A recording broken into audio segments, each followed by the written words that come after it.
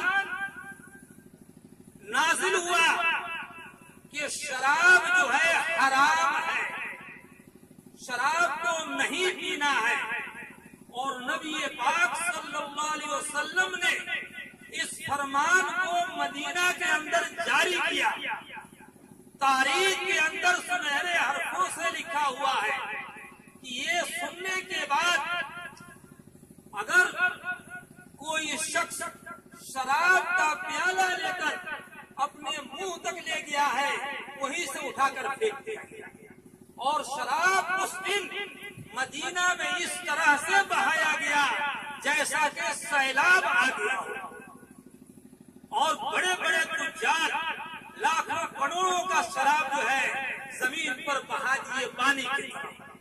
لیکن آج ایک ہم بھی مسلمان ہیں،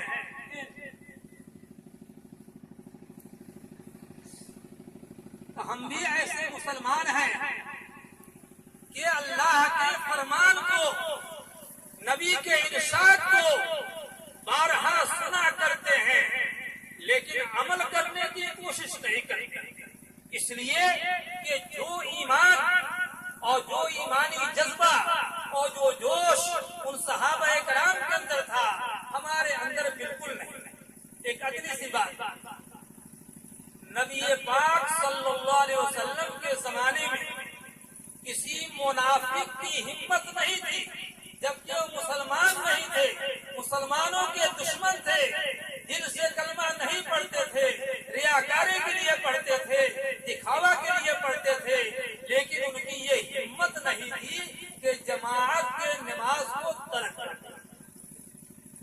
لیکن ہم سچے دل سے کلمہ پڑھنے والے مسلمان، اللہ کو ماننے والے مسلمان، نبی کے نام پر ملنے والے مسلمان، ہم نماز سے کوسوں دور ہیں۔ اب بتائیے ہمارا حال کیا ہوگا؟ اللہ کی مدد ہوگی، نصرت ہوگی، یہ یا اللہ کا غضب نازل ہوگا۔ ہم جیسا کر رہے ہیں، ہمارا جیسا اعمال ہے ہمارے سامنے آ رہا ہے۔ میں آپ سے گزارش کروں گا، آپ کے سامنے بڑے بڑے علماء کرام موجود ہیں، اور انشاءاللہ وہ نورانی بیانات سے آپ حضرات کو نوازیں گے۔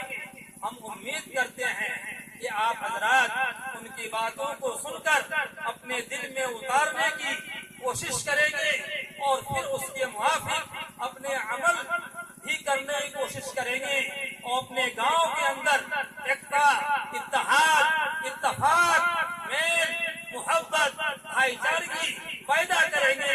اگر کسی طرح کا گاؤں کے اندر کوئی انتشار ہے، کوئی جھگڑا ہے، کوئی تنازع ہے، اس کو مٹانے کی بھی کوشش کریں گے، اور اسی میں بھلائی ہے، اور یہی ایک چیز ہے کہ صحابہ کرام پورے دنیا میں غالب ہو گئے۔ وہ مٹھی پر تھے، گنے چنے تھے، ان کا نام انگلی پہ شمار ہوتا تھا، لیکن دنیا کے بڑے بڑے نامور بادشاہ ان کا نام سن کر کانپتے تھے، تھراتے تھے۔ کیوں؟ کہ ان کے اندر اتحاد تھا، اتفاق تھا، آپس میں میل محبت تھی، اور اللہ اور رسول کے حکم کے خلاف ورزی وہ نہیں کرتے تھے۔ دعا کیجیے کہ اللہ تعالیٰ ہم سب کو کہنے سننے سے زیادہ عمل کی توفیق عنایت فرمائے۔ وآخر دعوانا الحمدللہ رب العالمین۔